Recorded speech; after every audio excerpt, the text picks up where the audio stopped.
ፋርስ በጭራሽ አልጠፋችም። የሆነው ነገር ቢኖር ስሟን መለወጧ ብቻ ነው። በሺህ ዓመታት ታሪክ ያላት ሀገር ለምን ይሆን በ20ኛው ክፍለ ዘመን አጋማሽ ላይ ማንነቷን በዓለም ፊት ለመደምሰስ የወሰነችው? ዛሬ በታላላቅ ግዛቶች፣ በአስደናቂ ወረራዎች እና የአንድን ሕዝብ የታሪክ ትውስታ ባቀያየሩ ውሳኔዎች ውስጥ አብረን እንጓዛለን። ይህ ስለ አንዲት ሀገር ታሪክ ብቻ የሚተርክ አይደለም። ይልቁንም ስልጣን፣ ሃይማኖትና ገጽታ የአንድን ስልጣኔ ዕጣ ፈንታ እንዴት ሊለውጡ እንደሚችሉ የሚያሳይ ታሪክ ነው። እንግዲህ በምቾት ተቀመጡ፣ ምክንያቱም አሁን የምትገነዘቡት ነገር ከተራ ስም ለውጥ የበላይ የራቀ ጥልቅ ምስጢር አለው። ግን ከመጀመራችን በፊት ለቻናላችን አዲስ ከሆናችሁ ቻናሉን ሰብስክራይብ እና ሌሎች የትኞቹን የተረሱ ስልጣኔዎችን ብንዳስላችሁ እንደምትፈልጉ አስተያየታችሁን በኮሜንት መስጫው ማድረሳችሁን እንዳትረሱ። ወደ ታሪኩ እንግባ። የሚስጥር የታሪክ ተመራማሪዎች ሆይ እስቲ አስቡት። ረጃጅም ተራራዎች፣ የሚፋጁ በረሃዎች እና ሸቀጦች ብቻ ሳይሆኑ ማንነት፣ ስልጣንና ቅርስ የሚዘዋወሩባቸው ጥንታዊ የንግድ መስመሮች የከበቧትን ያችን ምድር። ይህች ምድር ለሺህ ዓመታት የስልጣኔዎች መፍለቂያ ሆና የቆየችው ስትራቴጂካዊቷ የኢራን ደጋማ ቦታ ናት። ታዲያ ይህ ሁሉ እንዴት ተጀመረ? ዛሬ ኢራን ብለን ለምናውቃት ሀገር እውነተኛዎቹ መሐንዲሶች እነማን ነበሩ? ይህንን ለመረዳት ከክርስቶስ ልደት በፊት ወደ ሁለተኛው ሺህ ዓመት መመለስ አለብን።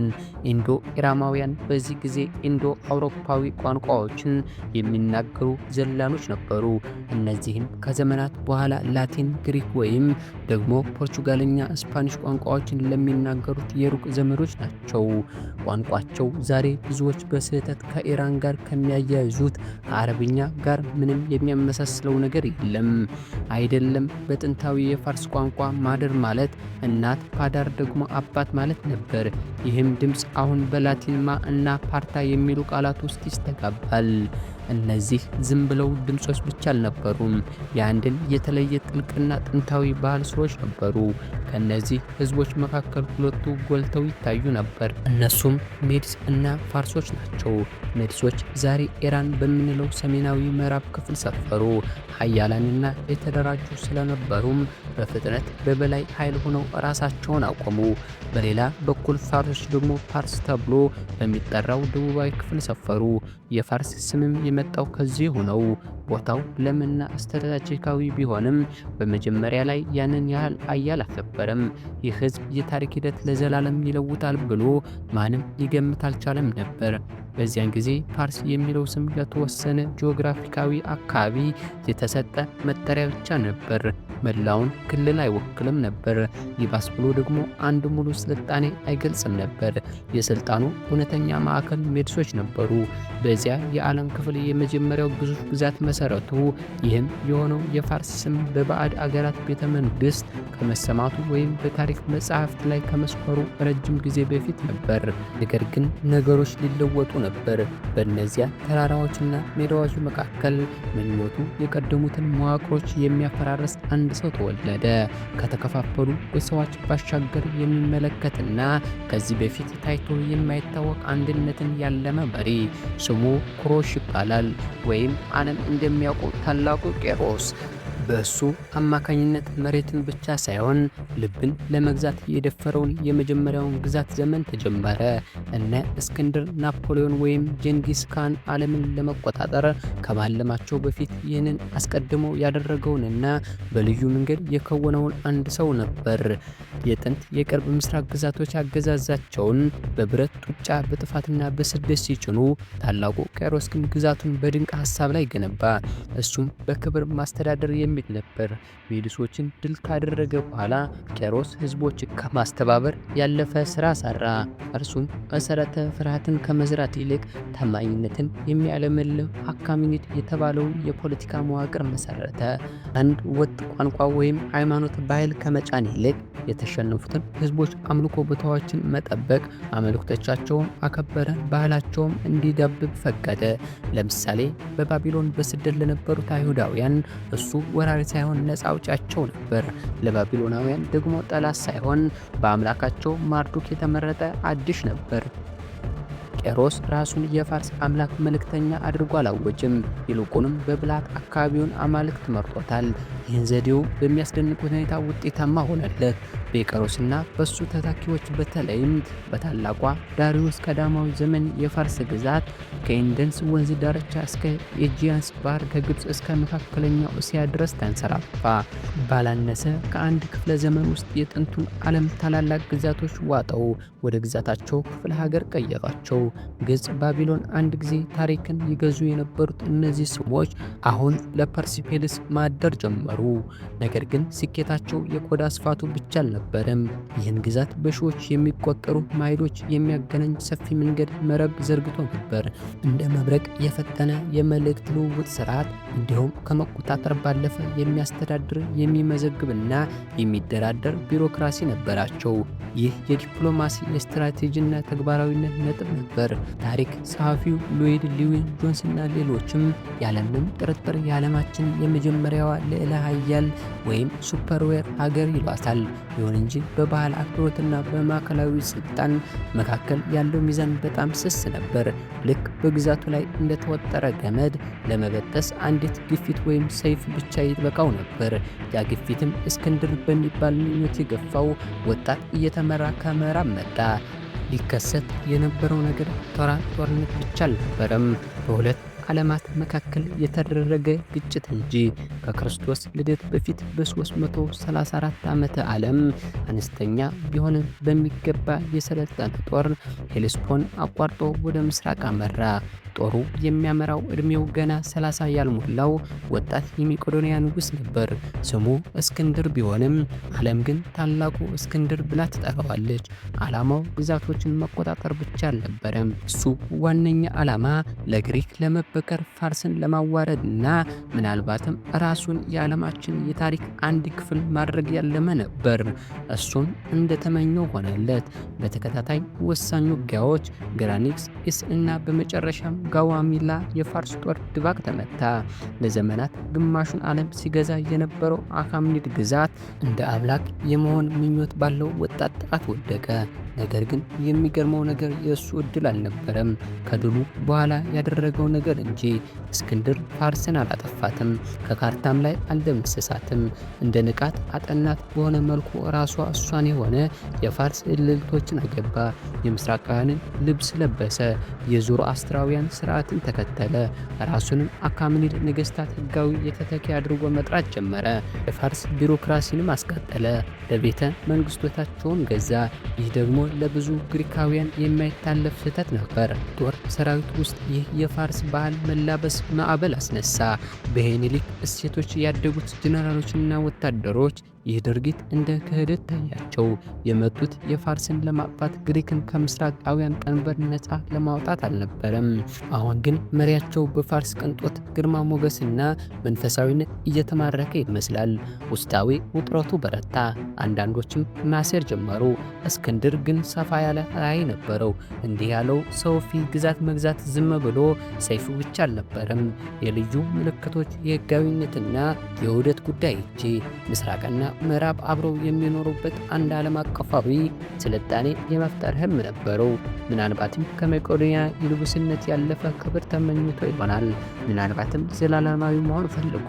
ነገር ግን ከክርስቶስ ልደት በፊት በ323 ዓመተ ዓለም በ32 ዓመቱ በድንገት መሞቱ ያንን ህልሙን ሳይፈጽም አስቀረው።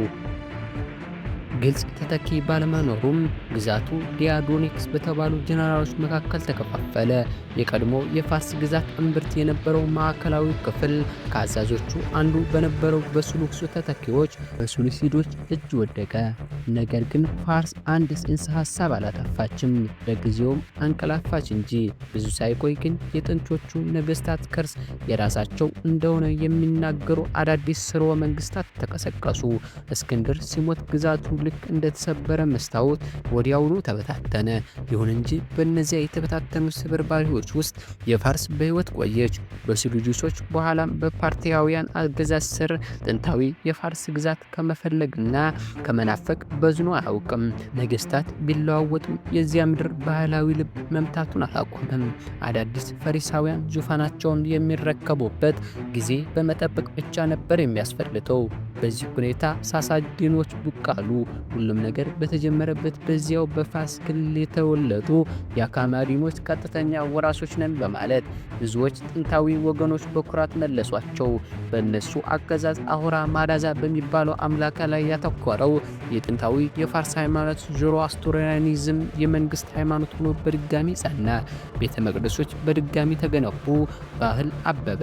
ፋርስም በድጋሚ ልትፈራ የሚገባት ኃይል ግዛት ሆነች። ነገር ግን የየትኛውም ስልጣን ዘላለማዊ አይደለም። በሰባተኛው ክፍለ ዘመን ከአረብ ባህረ ገብ መሬት አዲስ የኃይል ብቅ አለ። እሱም እስልምና ነበር። የመጣውም እንደ እንግዳ ሳይሆን እንደ ወራሪ ነበር። በጥቂት አስርት ዓመታት ውስጥ የአረብ ጦር ሳሳዲኖችን ድል አድርጎ የቀደመውን የፋርስ ግዛት ተቆጣጠረ። ከነሱ ጋር አዳዲስ እምነቶች፣ አዳዲስ ቋንቋና አዳዲስ የፖለቲካ ስርዓት መጣ። ዞሮአስትሪያኒዝም ቀስ በቀስ በእስልምና ተተካ። አረብኛ የመንግስት የሃይማኖት ቋንቋ ሆነ። የፋርስ ቋንቋም ቃላትና አገላለጾችን በመውሰድ አረብኛ ተጽዕኖ ስር መውደቅ ጀመረ። ነገር ግን የፋርስ ንፋስ አልጠፋችም። በግጥሟ፣ በሳይንሷ፣ በጥበቧና አሮጌውን ባህል ሙሉ በሙሉ ሳይለቁ አዲሱን የሚቀበሉበትን መንገድ ጸንታ ቆየች። በቀጣዮቹ ዘመናት ክልሉ በቱርኮች በሞንጎላውያንና በሌሎች የፋርስ ስርወ መንግስታት እጅ አለፈ። የቡዩድ ስርወ መንግስት የኸሊፋው ማዕከል የነበረችውን ባግዳድን ጭምር ለመቆጣጠር በቅተው ነበር። ከዚያም ሰልጁኮች የታላቁ ጂንኪስ ካን ሞንጎሊያውያን ታሚርላና የተለያዩ የቱርክ መንግስት ግዛቶች ለእያንዳንዱ መሬት እርስ በርስ ተፋለሙ። ስልጣን በየጊዜው የሚያቀርበት ምስቅልቅል የበዛበት ሁኔታ ነበር። ይሁን እንጂ በዚያን የጦርነት የወረራ ማዕበል ውስጥ አንድ ነገር እየጠነከረ መጣ። እሱም ሙስሊም ቢሆንም ራሱን ከአረቡ ዓለም የሚለይ የፋርስ ማንነት ነበር። ይህ ልዩነት የፖለቲካ አንድነትን ብቻ ሳይሆን የማይረሳ የሃይማኖት አሻራ በሚያሳርፉ አዲስ ስርወ መንግስት ይበልጥ ጠነከረ። በትናንሽ ስርወ መንግስታት በክልላዊ ጦርነቶች መስቀልቅል መካከል የአካባቢውን ፖለቲካዊና መንፈሳዊ ነፍስ ለዘላለም የሚለውጠው አንድ ኃይል ተነሳ። እሱም ሳፋቪድ ይባላል። እነሱ ስልጣን የራቡ ተራ ቤተሰቦች አልነበሩም። ግዛቱን በሺህ እስልምና ሰንደቅ ዓላማ ስር ለማስተባበር የሚያስችል ግልጽ ራዕይ ነበራቸው። እስከዚያን ጊዜ ድረስ በአካባቢው ይዘወተር የነበረው እስልምና እንደ አብዛኛው የእስልምና ዓለም ሁሉ ኩኒ እስልምና ነበር። ሳፋቪዶች ግን የቱዌልቪዝም እምነትን ኦፊሳላዊ የሀገሪቱ ሃይማኖት ለማድረግ ወሰኑ። ይህ ሽግግር ቀላል አልነበረም። በስደት በለውጦችና በጥልቅ ማህበራዊ መዋቅር ለውጥ አማካኝነት በኃይል ጭምር ነው ያስፈጸሙት። ይሁን እንጂ ይህ በማድረጋቸው እስከ ዛሬም ድረስ ኢራን ከቀረው የእስልምና ዓለም የሚለያትን ያንን ዘር ዘሩ። ሳፋቪድ ስርወ መንግስት ከሃይማኖታዊ ለውጥ በላይ የፈጸመው ስራ አለ። በዚህ ጊዜ ከእስልምና ጋር የተዋሃደውን የፋርስ ማንነት እንደገና እንዲያንሰራራ በማድረግ ረገድ ቁልፍ ሚና ተጫውቷል። ስነ ህንፃን፣ ግጥምን፣ ፍልስፍናን፣ ሕክምና፣ ሳይንስን አበረታቱ። ነገር ግን በአዲስ ሰንደቅ ዓላማ በታደሰች ቋንቋና ንጉሳዊ ቅርስን ከሺዓ መንፈሳዊነት ጋር በማዋሃድ ዓለም እይታ ነበር። ይህች ሌላ መልክ ያላት አዲስቷ ፋርስ ነበረች። በዚህ አዲስ ገጽታም ኢራን የሚለው መጠሪያ በበለጠ ጥንካሬ እንደገና ብቅ ማለት ጀመረ። አርያንም አርያኖች ምድር ከሚለው ቃል የምነጨው ይህ ስም ጥንታዊ ስር ቢኖረውም እስከዚያ ጊዜ ድረስ ከውጭ ይልቅ በሀገር ውስጥ በስፋት ጥቅም ላይ ይውል ነበር። በተቃራኒው ፋርስ የሚለው መጠሪያ መጀመሪያ ላይ ፋርስ የተባለውን አንድ ክፍለ ሀገር ብቻ የሚመለከት ሲሆን ከግሪካውያን ዘመን ጀምሮ ግን የውጭ ሀገር ሰዎች ሀገሪቱን የሚጠሩበት ስም ሆኖ ቆይቷል። በዚህ ሁኔታ ሳፋቪዶች ቁጥራቸውን ሲያጠናክሩና እንደ ቃጃሮች ያሉ ተከታታይ ስርወ መንግስትን የመንግስቱ መዋቅር ጠብቆ ሲያቆዩ ድርብን ማንነትን ቅርጽ የያዘ ለቀሪው ዓለም ፋርስ፣ ለኢራውያን ግን ኢራን ይህን ድብልቅ ያለ ስሜት በአጋጣሚ የመጣ ወይም ቋሚ የሚቀጥል አልነበረም።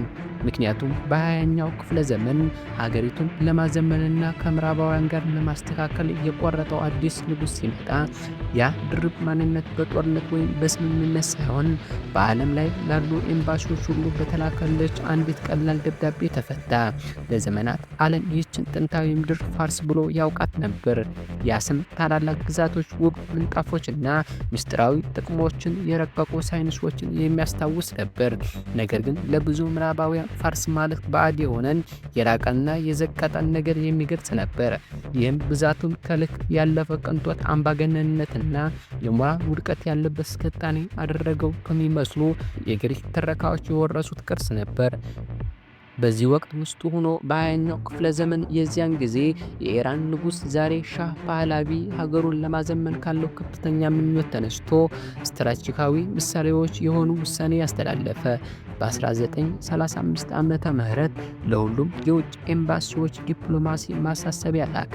ከእንግዲህ አገሩ በአገሬው ስሟ ኢራን ተብላ እንድትጠራ ጠየቀ። ይህ ለምን ተደረገ? ጉዳዩ ተራ የቋንቋ ምርጫ ብቻ አልነበረም። ምዕራባውያን ስለ ፋርስ የነበራቸውን ያንን በቀኝ ግዛት አስተሳሰብ የተበከለና ምስራቃዊ የሆነ እይታ ለመስበር ነበር። ኢራን የሚለው ስም በመጠቀም ይህም ስም በፋርሰኛ የአርያኖች ወይም የክቡራን ምድር ማለት ነው። ሀገሪቱ አዲስ ጠንካራ ዘመናዊ ሉዓላዊ የሆነ ገጽታን ለመገንባት ሞከረች። ይህ አዲስ የዲፕሎማሲያዊ ስልት ቢሆንም ቅሬታ አላጣውም። በሀገሪቱ ውስጥ ያሉ ብዙ ምሁራን ዜጎች ውሳኔውን እንደ ክህደት ቆጠሩት። ለእነሱ ፋርስ ማለት የታላቅ ታሪክ መገለጫ ነበረች። አካመኒዶች፣ ዳሪዮስ፣ ቄሮስ፣ ስነ ጽሑፍ፣ ሕክምና፣ ዓለም የተገዳደረው የግዛት ታላቅነት ያንን ስም መተው ለጥቂት የሺህ ዓመታት ታሪካዊ ቅርስን እንደ መቁረጥ ተሰማቸው። ውሳኔው ግን ጸና። ኢራን ኦፊሳላዊ ስም ሆነች። በመጽሐፍት በጋዜጦችና በዓለም አቀፍ ስምምነቶች ሰፈረች። ነገር ግን ታሪክ በዚህ አላበቃም። በ1979 ዓመተ ምህረት በአያቶላ ኩሜኒ መሪነት አብዮቱ ፈነዳ። ንጉሳዊው ስርዓት ተወግዶ የኢራን እስላማዊ ሪፐብሊክ ተመሰረተ። ከምዕራባውያን ጋር ያለው ግንኙነት ተቋረጠ። ሺዓዊነት ይበልጥ ማዕከላዊ ሆነ። የዓለምም ስለ ሀገሪቱ ያለው አመለካከት በአስደናቂ ሁኔታ ተለወጠ። ዛሬ ኢራን ለብዙዎች ጂኦፖለቲካዊ ውጥረትን፣ ማዕቀብን፣ ግጭትና ጽንፈኝነትን ታስታውሳለች። በአንጻሩ ፋርስ ግን የሚገርም ሁኔታ ከጠፋ ታላላቅነት፣ ከረቀቀ ባህልና ከአፈ ታሪካዊ ጥንታዊነት ጋር ተያይዞ ያንኑ ያማረ ስሜቱን መልሶ አገኘ። ሁለቱም ስሞች አንዲት ምድር ሀገሪቱ እንዴት ልትታወስ እንደሚገባ የሚያደርግ የማያቋርጥ ትግል። ምክንያቱም አንዳንዴት እንዴት ቀላል ስም በነበረው ባለንበት እና ዓለም በእኛ ውስጥ ማየት በሚፈልገው ነገር መካከል ያለውን ዝምተኛ ጦርነት ትደብቃለች። እስከ መጨረሻው ስለተመለከታችሁኝ አመሰግናለሁ። ቪዲዮውን ከወደዳችሁት እንዲህ ያሉ ይዘቶችን ከማረኳችሁ ቀጣይ ቪዲዮዎች እንዳያመልጣችሁ ለቻናላችን ሰብስክራይብ አድርጉ። በሚቀጥለው ቪዲዮ እስክንገናኝ ድረስ ደህና ሁኑ።